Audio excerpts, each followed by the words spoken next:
Hey, it's Kevin Deutsch here. Welcome to the next video in the setting up a home music studio course. In this video, we're going to talk about external hardware audio gear.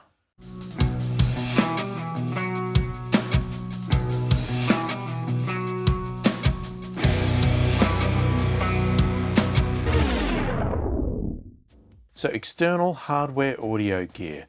This is something that a lot of people like to play with. You know, it's all well and good to be playing with software in a computer, but nothing really gets that vibe going as playing with something that's physically sitting in front of you, has knobs and dials on it, and you can sit there turning the knobs and tweaking things and getting sounds out of it that you want. So even though technology these days has moved on to everything being virtual, everything being software based and everything else, as I said, nothing really compares to hardware. And, you know, is it really justifiable? You know, not 100%. You know, software can obviously deliver results that are as good or maybe even better than what you can get out of these hardware units. But just us as humans, there's something about having a tactile thing that we can touch and feel. And, you know, computer software sometimes can leave us a bit cold. And, you know, it depends on how you feel about that and your style. You know, I'm quite IT related, so software to me is quite good. I enjoy software, I like using it, and I don't really have a problem with it. But again, I still do like to play with hardware because that feel and that look and just having that physical box there, that presence of the box is just so impressive in a studio. You know, unfortunately, a lot of clients, you know, if you're trying to run a business with a recording studio in your home and stuff like that, you know, a lot of clients come in and will judge the quality of what you're going to produce by what your room looks like and what gear you have in there. It's an unfortunate thing, and I wish it would go away because, you know, the results you can get out of your computer and your software are so great these days, you just don't need that hardware. But when an artist comes into your room and all they see is a little desk and a set of headphones and a little computer, a lot of them aren't really impressed, and they just don't sort of get that feel that, hey, I'm going to get some great results. But if they walk into a studio, it's got a huge mixing desk and it's got racks of gear and all this sort of stuff, suddenly, whoa, it's all going to work. You know, this is going to sound great. You've got all this great gear. Now, of course, the opposite may be true. You may have all this great gear, but you may be horrible at recording and mixing. So at the end of the day, you give the client a really terrible result, but you've got all the gear, so it looks great, you know, when they walk in. Now, obviously, there is a perception that hardware has, you know, a better sound. There is obviously a legacy with all the old professionals and the people making music now that you need to have this really expensive hardware and things like that. And look, there's an argument either way with that, and I'm not really going to get into that argument because, you know, I hear sort of both sides of the story. You know, you can make great music without that hardware. You can make great music with that hardware. Is there a sound to it? Yeah, most probably there is. Why wouldn't there be? Do you need it? Not always. If you can get it, great, that's fine, you know, but there's always this, we want to seek analog sound. We want that warmth of analog. We want that traditional sound of a tape machine and all that sort of stuff. Now, obviously, we can get all of those emulators in plugins these days, but while they're great and I use them, they're not ever going to be as good as the real thing. But then when you speak to some of the people of the generations that use the actual hardware, a lot of them hated the hardware and want to move away from it. Now, if you are looking at getting some external gear or hardware, you know, physical type equipment in your studio, this is something that obviously I've left to this part 2. And the reason is because to me, it's something that you would only really look at when you get experienced. You're getting to a level where you really want to go up a notch and you want to experiment with some other stuff, right? You want to experiment with different sounds, and, you know, your feeling is that you've got everything you can out of your current setup and you just want to try some new things and you want to look at some external gear and see how it goes. So there's obviously tons and tons of equipment out there and hardware that you can purchase at all various prices, again, from things that are slightly cheapish. You'll struggle to find much hardware really cheap, to ridiculous prices. You know, there's vintage equipment that people praise and want to get. There's obviously all the new stuff that's still quite expensive, hand-built, and, you know, lots of things out there. And it all depends on what you're trying to achieve out of that equipment. What are you looking for to get out of the equipment? You know, there's different things, like there's stuff that's obviously going to process your audio as you're recording. There's stuff that you can use during your mixing sessions. There's things that you can just use to control your software and, you know, give you that tactile feel while still doing everything in the computer itself. Now, one thing that I would recommend if you are going to go down this path, one first thing you might want to look at is sort of like an external channel strip. Now, an external channel strip is usually a device or a box or something like that, or a mixing unit that will contain a preamp to plug your microphones into, which may have some coloration to it, some gain. You might be able to put a little bit of distortion in or things like that, or it has a character like a Neve preamp or an SSL or an API, something like that, some well-known brands. It may have a compressor in it. And the advantage of having a compressor in it is that you can compress your audio signal a little bit before you even get it into your computer. So you're controlling the peaks and the troughs of your audio, flattening it out a little bit, just smoothing it out so that when it's recorded, it's at a nice even level already to start with. And again, those compressors will have an analog sound to them. So they'll color the sound, add some smoothness to it, some depth, or whatever that character would be. And in that channel strip also can be an EQ, so you can start to adjust some EQ settings, add a little bit of brightness, a little bit more low end, cut some sounds out that maybe aren't right. And this is all before it actually even gets recorded. So this can be a great way to sort of get your sound right before you even start recording, before you sculpt, so that when you get to the mixing stage, maybe there's nothing to even do to those instruments. You don't need to do any more EQ or compression or tweaking. But my suggestion is, if you're going to do that, keep the settings very subtle, because you need to keep in mind that unlike doing it in the mixing stage, these are not reversible. So when you record through an external piece of equipment, it is recorded with that sound. So if you do something wrong, you overcompress, you change the EQ to something ridiculous, or you add distortion or too much distortion, you're going to have to re-record. You can't fix that after you've done it. So usually if I'm going to use a piece of equipment like that, it is to just get a nice little bit of balance, a little bit of a tweak, not too much compression, just enough to add a little bit of control. And, you know, if I need to do more later, then I'll do more later in the mix. But I just want to get my sound right, but without making something that could be too drastic. Now, of course, if you know what sound you want to go for and you want to go for an overly squashed, highly distorted sound, you know, something like that, and you want to record that in, then do that. But make sure you know what you're recording and what sound you're trying to go for through this external equipment. Obviously, you can also get each of those items individually if you don't want to go for a full channel strip. If you just want to get a compressor, you can get an external compressor. If you just want to get an external EQ, you can do that, or just a simple preamp, just to add that warmth of an analog preamp to your microphone recordings. You can do those individually as well.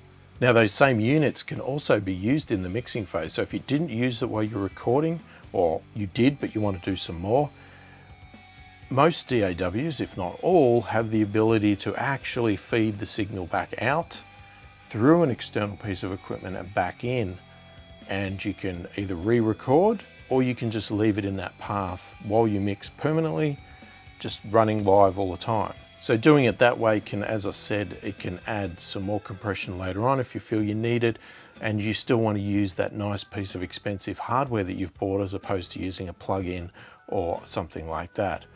Now, the downside to using external equipment like that is that a couple of things. Obviously, you need to have the connections going, you need it all powered on, you need to make sure it's set up right, and it will add some latency, so you need to obviously compensate for that in the software, which most software will do. You can compensate for that delay for the audio to go in and out. But also, you need to record what settings you put on there, because if you ever want to come back to your mix and adjust a few things, because it's not a plugin, it's not saved in your software, so it's hardware. So you either need to take a photo of the settings you used on the hardware and store it with your project, or write them down in some notes or something like that, so that when you come back and you want to retweak, if you need to, you can change those settings again and set that external piece of gear up the same way that it was when you were mixing previously. Now, as opposed to one single piece of unit like that, or a channel strip, another popular item going around at the moment is what they call 500 series racks, and you can buy these with all little separate items, all quite expensive, and various prices for different things. But what it is you'll get like a rack unit, sort of like a modular style box that might come empty. It may have a number of slots, 5, 10, depending on what size you buy. And then you buy individual modules, one at a time, or how many you can afford, and slot them in.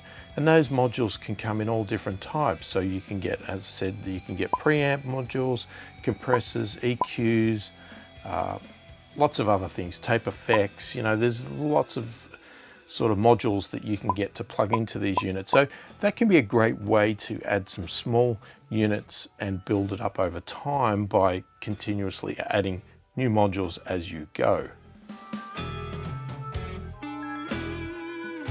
Now, if you've ever seen photos of professional mixing studios or recording studios, or you've been in one, one common piece of equipment you'll see, other than racks of all of these compressors and EQs, is the giant mixing desk. Now, the giant mixing desk is like a channel strip as such. It's got preamps that you can plug your mics into, it's got EQs on it, compressors, obviously faders and volumes and things like that. So, the computer in theory has sort of replaced that system. So your DAW recording software with all its faders and EQs and compressors is replacing that board. The previous way to do it obviously was to use that board and record everything to tape, and that board was what you did all your mixing on, setting your faders, EQs, compressors. Now, a lot of studios obviously still use that, but they use that alongside the software these days. Now, boards like that are absolutely stunning and really impressive when you walk into a room. They're also extremely expensive, okay, and very impractical for home music studios, to be honest, because what you need to keep in mind, not only the cost of one of those things, it's the physical space it takes up, getting it into your room, the cost of upkeep. A lot of these things can break down. Can you get it fixed? Can you repair it as you go? And the power requirements. These things are hungry on power, so you're going to spend a lot of power having that thing run up. It's going to create a lot of heat, so you need to air condition your room a lot because of the heat coming off these things. These are giant boards that, just use so much resources that they're generally impractical for a home music studio. Now, another item that you can get that's quite popular is what they refer to as control surfaces. So these generally can look like a mixing desk, except what they are is just a device that, say, plugs into your computer with a USB cable, and they control your software. So your software is still technically your mixing desk. The faders in your software are still the faders. The EQs, the compressors are still doing all the work. And all you have is this hardware controller that's, might have some faders on it, some knobs, some buttons, and all it's doing is actually just controlling the software. So it's like a giant mouse and keyboard type control, with special combinations and things like that. So I currently have got those in my studio right now. I didn't for a long time, but I decided I wanted to get that tactile feel, but I didn't want that expense and that functionality that is required of a full mixing desk as such. I still wanted everything in the software, so I can still pull up my mixers, without these control surfaces turned on or not even in the room, and my mix will be exactly the same because they're not dependent on those. But with them activated, it gives me faders that I can touch with my fingers and move and adjust, and I can tweak, multiple channels at the same time instead of using a mouse to click on one thing at a time. And they're really good at speeding up your workflow and, giving you that tactile feel while still using the benefits of the software itself. Now, one major downside to these control surfaces is that a lot of them are not specifically designed for your brand of software. Some are, all right, so some manufacturers have made their own devices, they're specially designed for them, so they really are set up to work with your software. A lot of the other ones are quite generic, so even though they do provide all the functionality for your software, sometimes it can be a bit of a learning curve to how it is, a bit of tweaking you need to do to set it up. And sometimes the buttons and things like that are not exactly labeled exactly the same as your software. So there's a bit of memorization of what does this button do in my software? What does this knob control do? And that sort of thing. So, and it's a lot of trial and error. There's ones out there that are not very good and other ones that are great. And some that, even the one I've got, I've found so far out of the ones I've tried is the best one I've found. And it's actually reasonably priced, but it still has things that annoy me about it, the setup, and I'm trying to find ways to adjust things because it's not doing exactly what I want it to do in my software, or it doesn't function exactly the way I want to. And getting around those problems can sometimes be either very difficult or impossible. They just don't allow you to do that. They don't give you the software to do it. So you need to try these things out and experiment, and it could be sometimes hit and miss. You might love that thing for a month and then go, I don't use it anymore. I just keep using my mouse, get rid of it.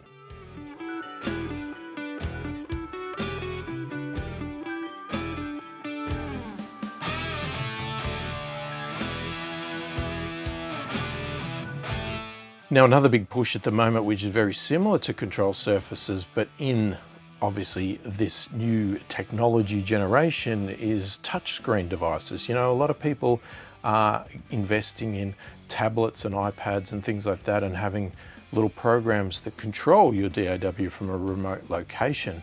And these can be really annoying in certain aspects because, again, they can be generic or they don't give you the right functionality.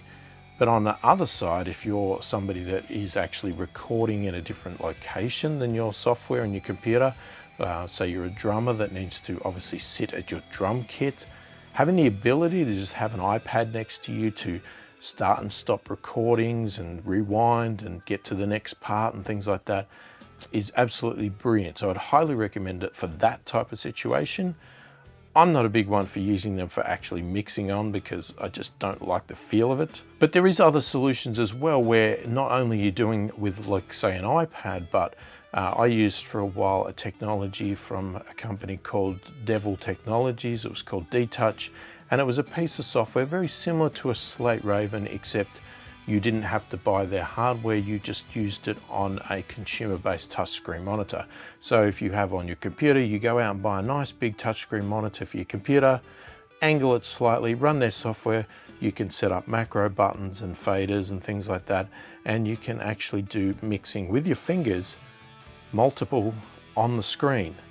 Now, the good thing about that is that instead of where a control surface is sort of detached from the screen, so you've sort of got to move a fader and hope you're moving the right one on the screen, or control, you're actually touching the screen. So what you see on the screen is what you're touching and moving.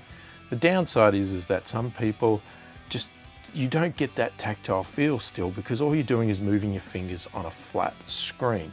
And while it's good in one respect, it can be bad in the other because it's just not solving that tactile feel of wanting to touch knobs and faders because all you're doing is moving your finger on a screen. So they're the sort of things that if you think that would be worthwhile, definitely try it out because they are something that some people love, some people hate, and it can be one or the other, or you might be sort of in the middle. It could be a mixed bag there.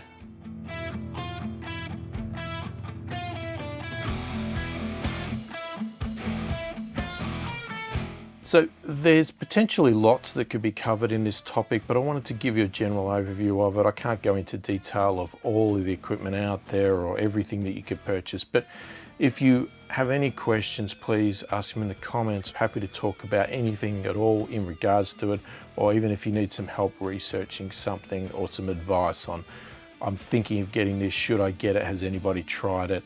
Comments is the perfect place to ask those questions so that we can try and get you the answers that you need to get your home music studio to where you want to be. You know, this external gear to me is more of a luxury item that comes over time as experience comes, and something that you want to enhance and add to your music studio, not only to improve your skills, but just to keep that fun going. You know, sometimes it can become a little bit dull in the studio, and a new piece of kit can just liven everything up and just give you that inspiration back to keep moving forward and getting great results. So if you have any questions, please leave them in the comments, and I'm hoping that this video has helped a bit. Thank you for watching, and I will see you in the next video.